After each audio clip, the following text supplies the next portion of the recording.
On the Divide by Willa Cather.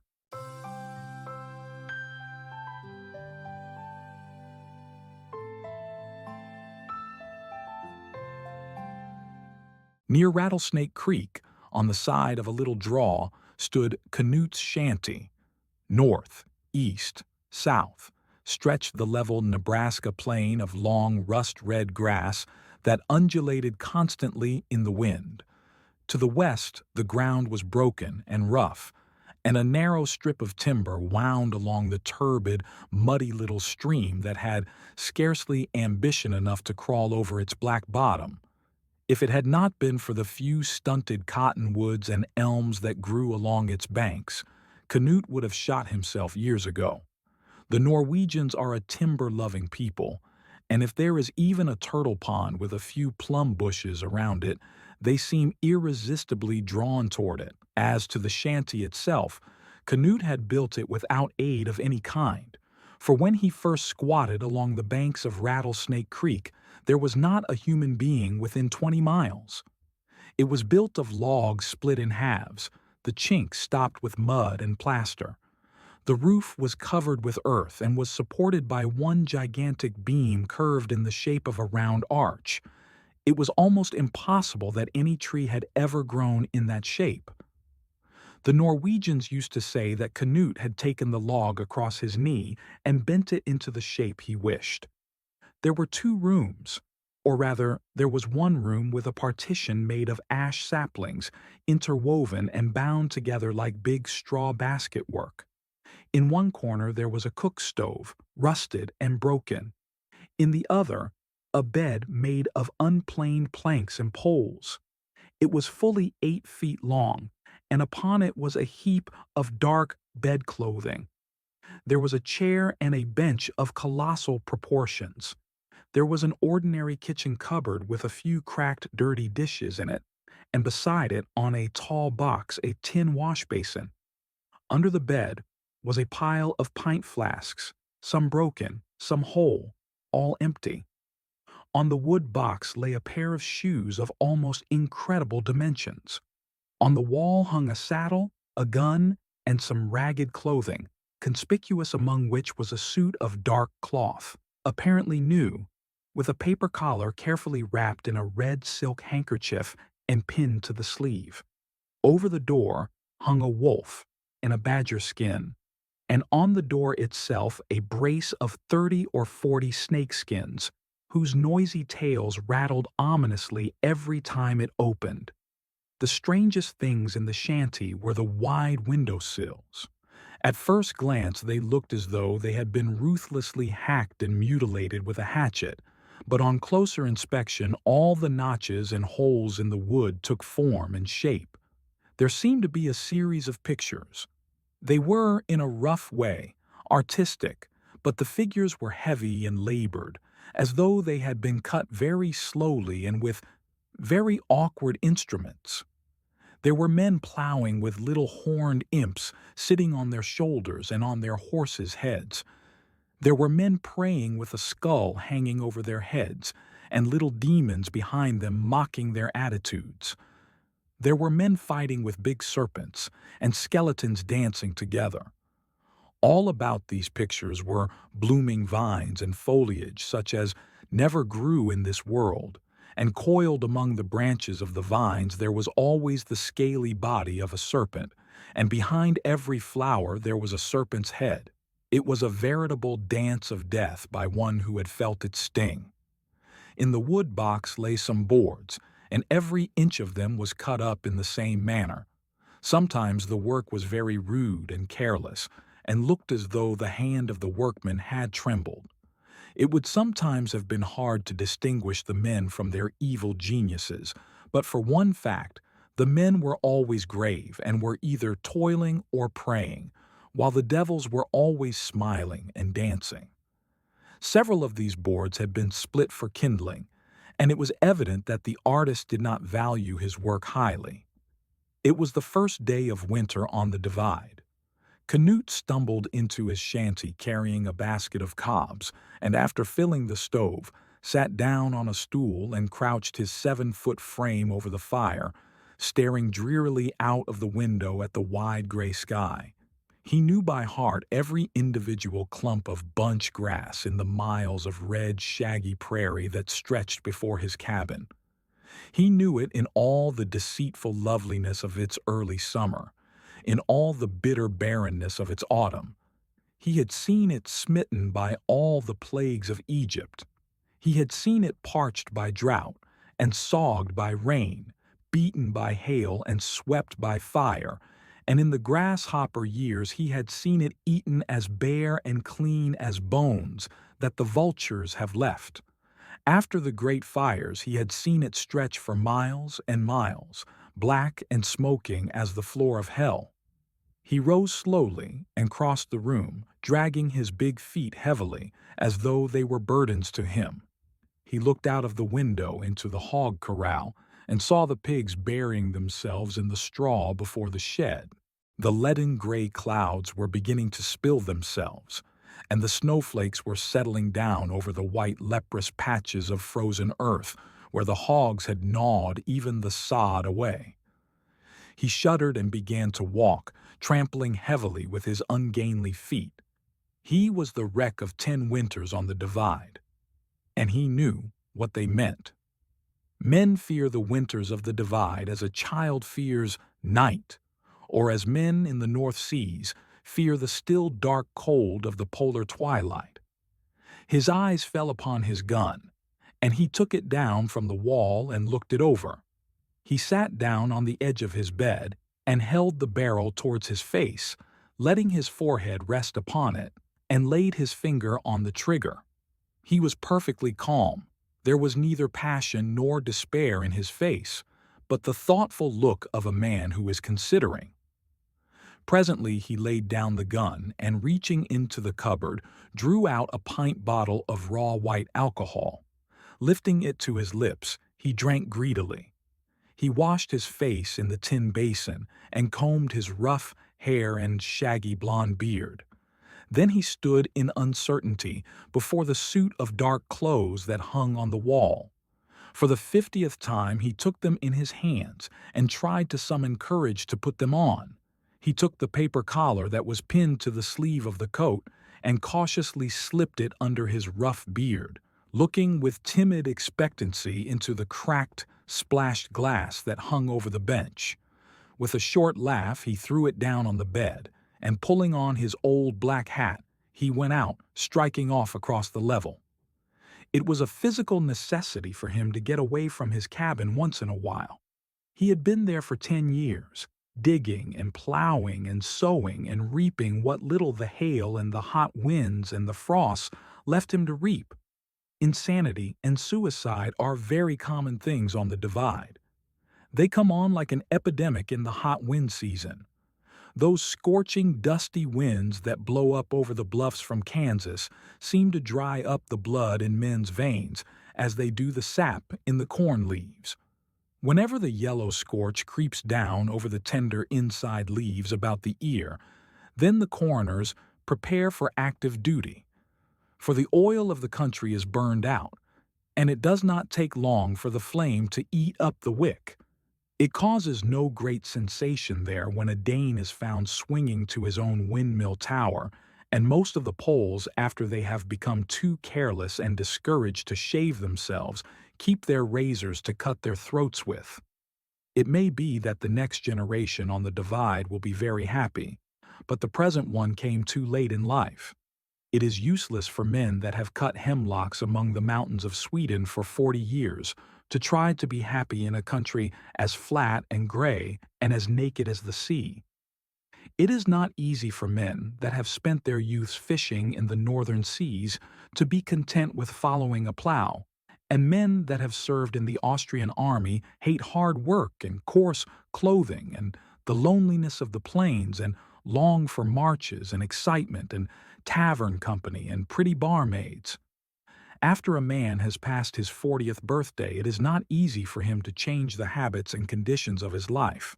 Most men bring with them to the divide only the dregs of the lives that they have squandered in other lands and among other peoples. Knut Knutson was as mad as any of them, But his madness did not take the form of suicide or religion, but of alcohol. He had always taken liquor when he wanted it, as all Norwegians do, but after his first year of solitary life, he settled down to it steadily. He exhausted whiskey after a while and went to alcohol because its effects were speedier and surer. He was a big man with a terrible amount of resistant force, and it took a great deal of alcohol even to move him. After 9 years of drinking, the quantities he could take would seem fabulous to an ordinary drinking man. He never let it interfere with his work. He generally drank at night and on Sundays. Every night, as soon as his chores were done, he began to drink. While he was able to sit up, he would play on his mouth harp or hack away at his window sills with his jackknife. When the liquor went to his head, he down on his bed and stare out of the window until he went to sleep.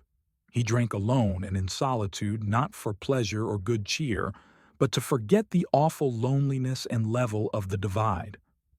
Milton made a sad blunder when he put mountains in hell. Mountains postulate faith and aspiration. All mountain peoples are religious. It was the cities of the plains that, because of their utter lack of spirituality and the mad caprice of their vice, were cursed of God.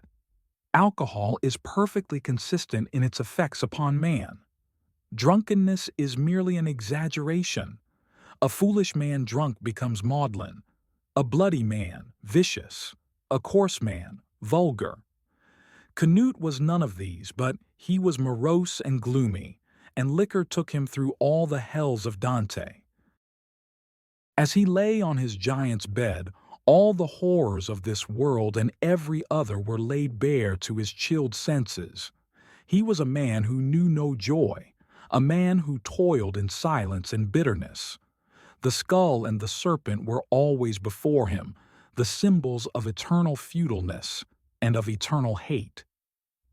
When the first Norwegians near enough to be called neighbors came, Canute rejoiced and planned to escape from his bosom vice. But he was not a social man by nature and had not the power of drawing out the social side of other people. His new neighbors rather feared him because of his great strength and size, his silence and his lowering brows. Perhaps, too, they knew that he was mad from the eternal treachery of the plains, which every spring stretch green and rustle with the promises of Eden, showing long grassy lagoons, full of clear water and cattle whose hoofs are stained with wild roses. Before autumn the lagoons are dried up, and the ground is burnt dry and hard until it blisters and cracks open. So instead of becoming a friend and neighbor to the men that settled about him, Canute became a mystery and a terror. They told awful stories of his size and strength and of the alcohol he drank. They said that one night when he went out to see to his horses just before he went to bed, his steps were unsteady and the rotten planks of the floor gave way and threw him behind the feet of a fiery young stallion. His foot was caught fast in the floor, and the nervous horse began kicking frantically. When Canute felt the blood trickling down into his eyes from a scalp wound in his head, he roused himself from his kingly indifference, and with the quiet, stoical courage of a drunken man leaned forward and wound his arms about the horse's hind legs and held them against his breast with crushing embrace. All through the darkness and cold of the night he lay there, matching strength against strength. When little Jim Peterson went over the next morning at 4 o'clock to go with him to the Blue to cut wood, he found him so, and the horse was on its 4 knees, trembling and whinnying with fear. This is the story the Norwegians tell of him, and if it is true, it is no wonder that they feared and hated this holder of the heels of horses. One spring there moved to the next 80. A family that made a great change in Canute's life. Ole Jensen was too drunk most of the time to be afraid of anyone, and his wife Mary was too garrulous to be afraid of anyone who listened to her talk, and Lena, their pretty daughter, was not afraid of man nor devil. So it came about that Canute went over to take his alcohol with Ole oftener than he took it alone.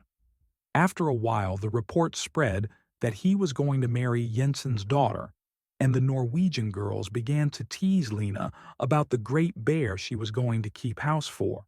No one could quite see how the affair had come about, for Canute's tactics of courtship were somewhat peculiar. He apparently never spoke to her at all. He would sit for hours with Mary, chattering on one side of him and Ole drinking on the other, and watch Lena at her work. She teased him and threw flour in his face and put vinegar in his coffee, but he took her rough jokes with silent wonder, never even smiling. He took her to church occasionally, but the most watchful and curious people never saw him speak to her. He would sit staring at her while she giggled and flirted with the other men. Next spring, Mary Lee went to town to work in a steam laundry. She came home every Sunday and always ran across to Jensen's to startle Lena with stories of 10-cent theaters, firemen's dances, and all the other aesthetic delights of metropolitan life. In a few weeks, Lena's head was completely turned, and she gave her father no rest until he let her go to town to seek her fortune at the ironing board. From the time she came home on her first visit, she began to treat Canute with contempt. She had bought a plush cloak and kid gloves, had her clothes made by the dressmaker, and assumed airs and graces that made the other women of the neighborhood cordially detest her. She generally brought with her a young man from town who waxed his mustache and wore a red necktie, and she did not even introduce him to Canute.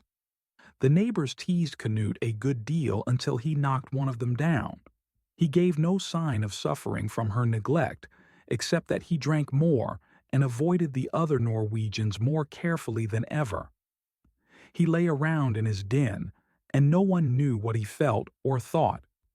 But little Jim Peterson, who had seen him glowering at Lena in church one Sunday when she was there with the town man, said that he would not give an acre of his wheat for Lena's life or the town chap's either.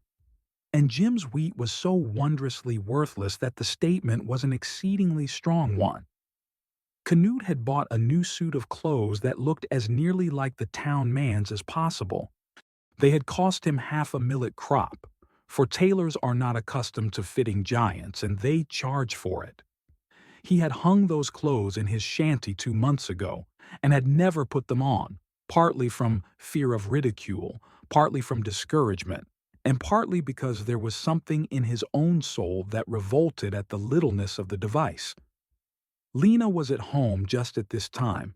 Work was slack in the laundry and Mary had not been well, so Lena stayed at home, glad enough to get an opportunity to torment Canute once more.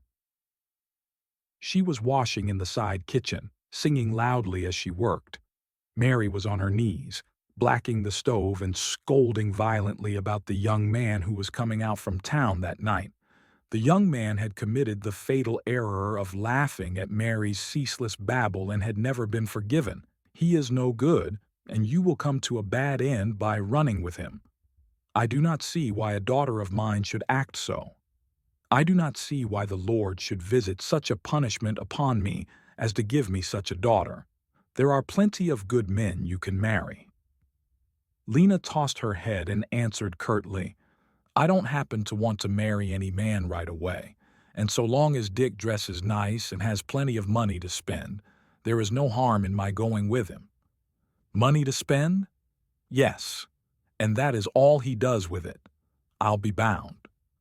You think it very fine now, but you will change your tune when you have been married 5 years and see your children running naked and your cupboard empty. Did Anne Hermanson come to any good end by marrying a town man? I don't know anything about Anne Hermanson, but I know any of the laundry girls would have Dick quick enough if they could get him. Yes, and a nice lot of store clothes, hussies you are too. Now there is Knutson, who has an 80 proved up and 50 head of cattle and hair that ain't been cut since he was a baby, and a big dirty beard, and he wears overalls on Sundays and drinks like a pig. Besides, he will keep. I can have all the fun I want, and when I'm old and ugly like you, he can have me and take care of me. The Lord knows there ain't nobody else going to marry him." Canute drew his hand back from the latch as though it were red hot. He was not the kind of man to make a good eavesdropper, and he wished he had knocked sooner. He pulled himself together and struck the door like a battering ram. Mary jumped and opened it with a screech. "God, Canute, how you scared us." "I thought it was crazy, Lou. He has been tearing around the neighborhood trying to convert folks. I'm afraid as death of him. He ought to be sent off, I think. He is just as liable as not to kill us all, or burn the barn, or poison the dogs. He has been worrying even the poor minister to death, and he laid up with the rheumatism too. Did you notice that he was too sick to preach last Sunday? But don't stand there in the cold. Come in. Jensen isn't here, but he just went over to Sorensen's for the mail. He won't be gone long. Walk right in the other room and sit down." Canute followed her, looking steadily in front of him and not noticing Lena as he passed her. But Lena's vanity would not allow him to pass unmolested. She took the wet sheet she was wringing out and cracked him across the face with it, and ran giggling to the other side of the room. The blow stung his cheeks, and the soapy water flew in his eyes, and he involuntarily began rubbing them with his hands. Lena giggled with delight at his discomfiture, and the wrath in Canute's face grew blacker than ever. A big man humiliated is vastly more undignified than a little one. He forgot the sting of his face in the bitter consciousness that he had made a fool of himself. He stumbled blindly into the living room, knocking his head against the door jamb because he forgot to stoop. He dropped into a chair behind the stove, thrusting his big feet back helplessly on either side of him. All was a long time in coming, and Canute sat there, still and silent, with his hands clenched on his knees, and the skin of his face seemed to have shriveled up into little wrinkles that trembled when he lowered his brows. His life had been one long lethargy of solitude and alcohol, but now he was awakening, and it was as when the dumb, stagnant heat of summer breaks out into thunder. When Ole came staggering in, heavy with liquor, Canute rose at once. "Jensen," he said quietly, "I have come to see if you will let me marry your daughter today." "Today?" gasped Ole. "Yes, I will not wait until tomorrow. I am tired of living alone." Ole braced his staggering knees against the bedstead and stammered eloquently, "Do you think I will marry my daughter to a drunkard? A man who drinks raw alcohol? A man who sleeps with rattlesnakes? Get out of my house or I will kick you out for your impudence." And Ole began looking anxiously for his feet. Canute answered not a word, but he put on his hat and went out into the kitchen. He went up to Lena and said, without looking at her, "Get your things on and come with me." The tone of his voice startled her, and she said angrily, dropping the soap, "Are you drunk? If you do not come with me, I will take you." "You had better come," said Canute quietly. She lifted a sheet to strike him, but he caught her arm roughly and wrenched the sheet from her. He turned to the wall and took down a hood and shawl that hung there, and began wrapping her up. Lena scratched and fought like a wild thing.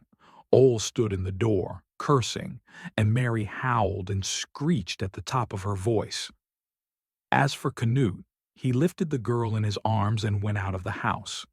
She kicked and struggled, but the helpless wailing of Mary and Ole soon died away in the distance, and her face was held down tightly on Canute's shoulder so that she could not see whither he was taking her.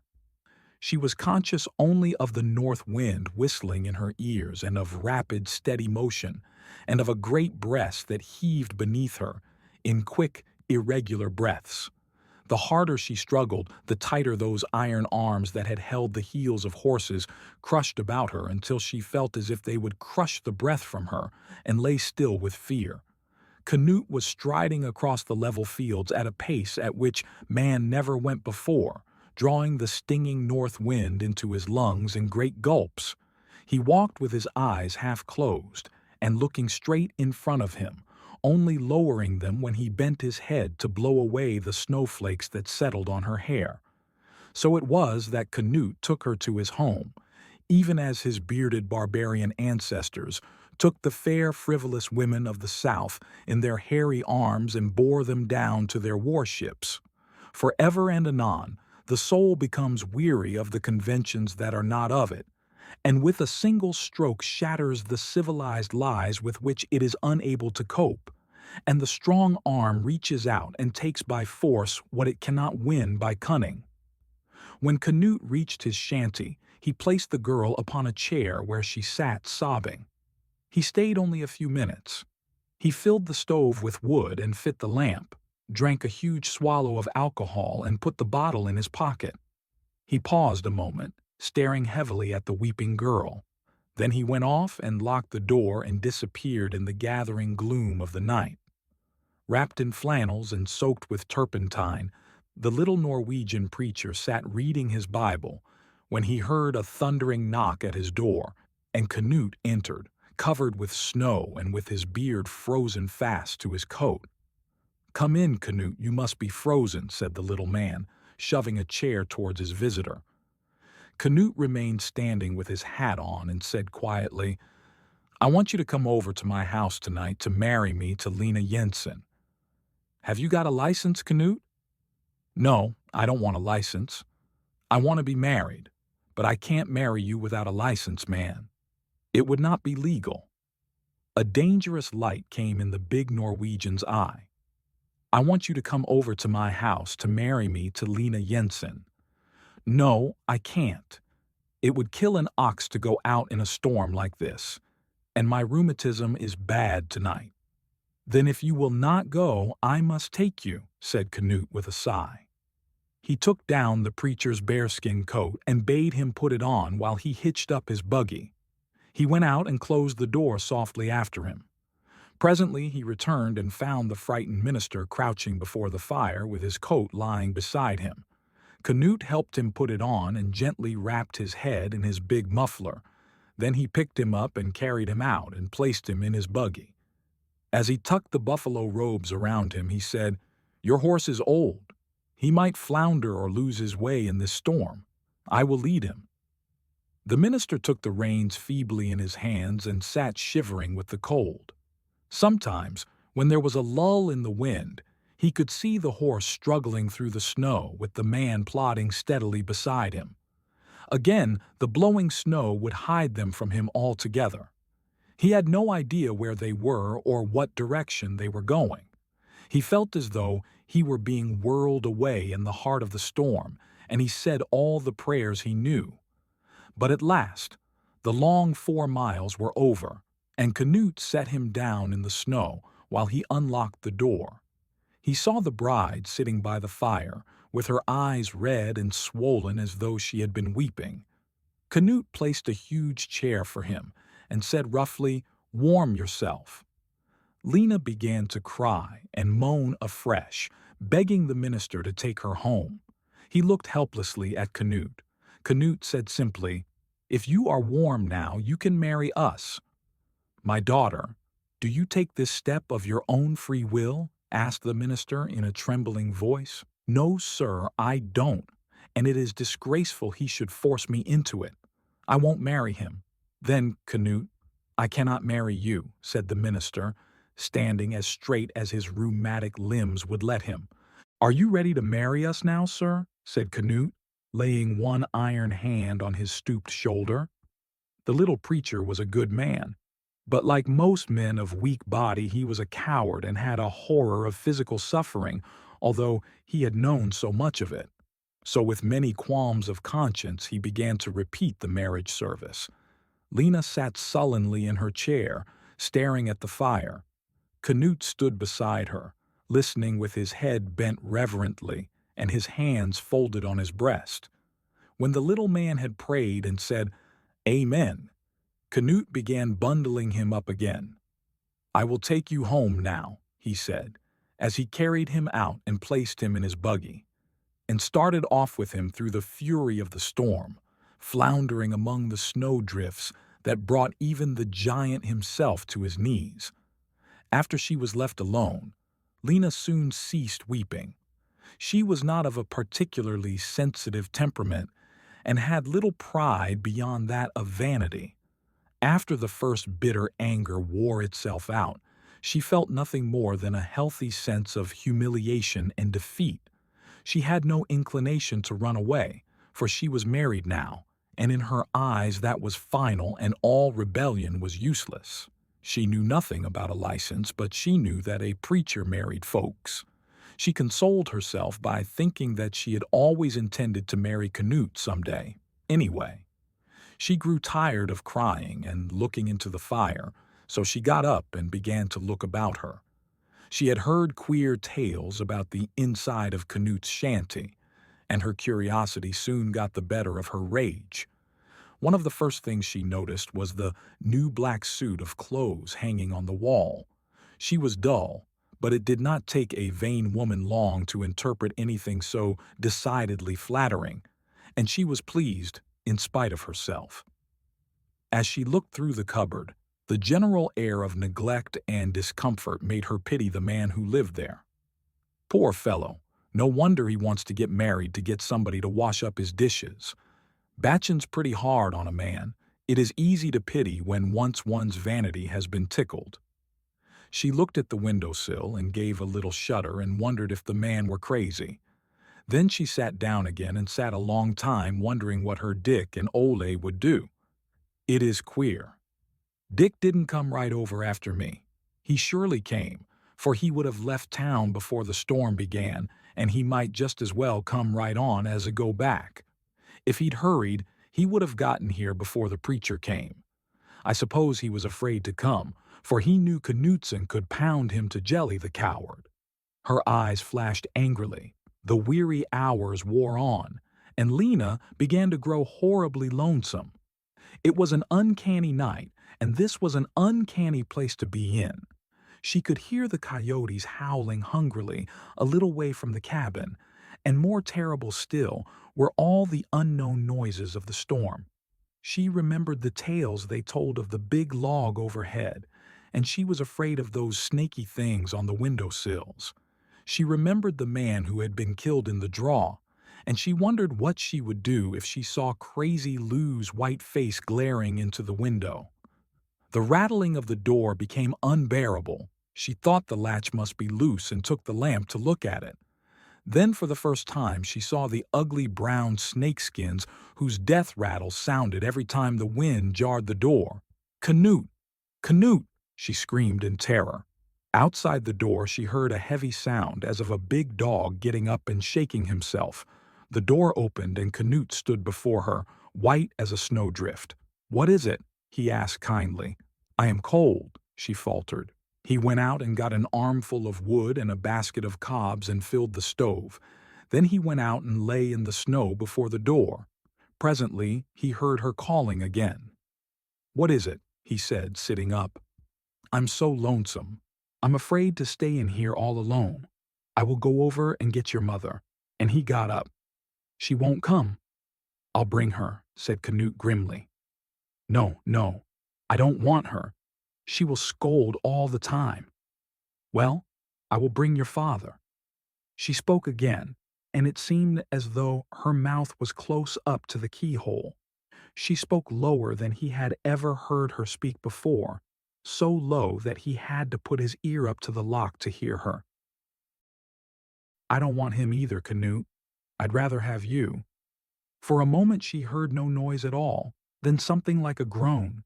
With a cry of fear she opened the door and saw Canute stretched in the snow at her feet, his face in his hands, sobbing on the doorstep.